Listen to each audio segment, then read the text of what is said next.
Hey YouTube, I didn't forget about you, and I'm super excited to announce that one of my pieces is going to the Dali Museum, which is super exciting for me personally because I used to go to the Dali Museum all the time, and he's definitely my favorite artist. I take a lot of influence from his work, and this is my artist statement. If you're from the Dali Museum, because I linked you here, welcome.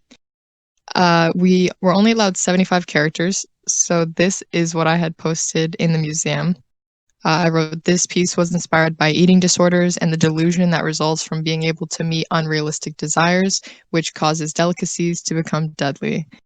I'd like the viewer to know that no questionable methods of physical improvement will achieve sustainable results, and you need to love yourself no matter what you look like anyway, because you're more than just a body." A full explanation of the concept and process on jskionline on YouTube.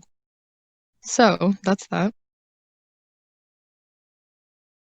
So the PDF that my teacher gave me had a lot of questions in it. What inspired you? How did the theme influence your work? How do you connect to it? Why is it important to you? So I kind of hit all of those for the most part, but uh, I didn't include my method for creating the work or what I learned from it or what makes it surreal. So I'm kind of going to jump into that with my PowerPoint. I was working on this piece during class, so I didn't time lapse it. I just took progress photos. But in my piece, you're going to see, I guess, juxtaposition between two figures, displacement with the slice of cake, double images and illusions, transformation, symbolism, dislocation. Um, yeah, so I'm going to jump over to the PowerPoint. Also, I am recording my audio through Discord because my actual computer's mic doesn't work for some reason, so I'm streaming my audio. So apologies if it's kind of laggy, but this is my original sketch. And a new part of my process is that I did a transfer with tracing paper, which I used to do all the time. And then for some reason, I just stopped doing. I guess when I started gridding my work, I didn't feel the need for it. But obviously, gridding leaves marks on your canvas. So I basically just took pictures. I laid down some pretty neutral colors. I had considered making the figures different colors, have some like symbolic or color meanings, I guess. But then I decided to just kind of keep it realistic. And then here I put in some shadows. I did the skeleton, and then I added the red velvet. So I don't think I mentioned it yet. This piece is called A Slice of Red Velvet Waste, a little bit of a play on words. And you can take notice there's one slice out of the main figure, which is delusional about how it looks. And as it chases that unrealistic desire for the skeleton figure, it eats away at it, which is when the delicacies become deadly. So that's the meaning.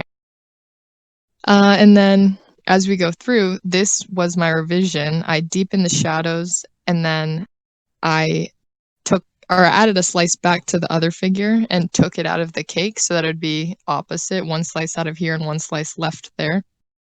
And originally, I turned in what was on the left, and then my teacher suggested darkening the shadows. And I was so nervous to do that because I didn't want to go too dark. But now that I look at them side by side, I can't believe that I would have turned in the first piece on the left. So I'm super excited about that. I really like how that improved.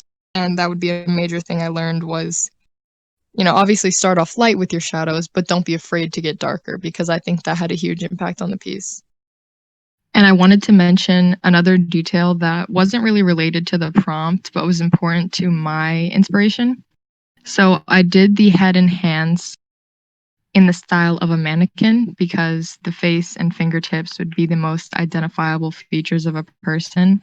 But I really wanted to emphasize the self-inflicted anonymity that comes as a byproduct of reducing oneself to a body because this is about eating disorders. And so I also wanted to mention that if you or anyone you know is struggling with eating habits or body image, the National Eating Disorder Association has a national helpline, an online chat, and a crisis text that you can reach out to.